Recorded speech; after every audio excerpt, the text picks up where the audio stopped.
Hello friends, আজকের ব্লগটা শুরু হচ্ছে এখান থেকে। আমি দেখো কাজে এসেছি। কাজে আজকে রবিবার, তাই গ্যারেজ ফাঁকা, অনেকের ছুটি আছে, তাই আর খাওয়া দাওয়া তো বাড়ি থেকে করেই এসেছি, তাই এখানে আর খাওয়া দাওয়ার কোনো ব্যাপারই নেই। তো দেখো একবার গ্যারেজটা ঘুরিয়ে তোমাদের দেখিয়ে দিলাম। আজ ফাঁকা আছে আর এত গরম লাগছে, তাই একটু পাখার নিচে একটু রেস্ট করছি। এই বেঞ্চিতে শুয়েছি, মাথায় একটু গামছা দিয়ে একটু বেঞ্চিতে শুয়ে পড়েছি, শুয়ে একটু রেস্ট নিয়ে নেবো, আবার একটু পরে ট্রেন ঢুকবে।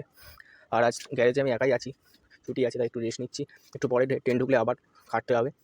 আজ গরমে খুবই কষ্ট হচ্ছে, প্রচণ্ড পরিমাণ গরম পড়েছে, এই রোদে খুবই কষ্ট হচ্ছে। আর দেখো বন্ধুরা, এদিকে বাড়ির দিকে যাচ্ছি, আমার ছুটি হয়ে গেছে, তাই সাইকেল চালিয়ে আমি বাড়ি যাচ্ছি।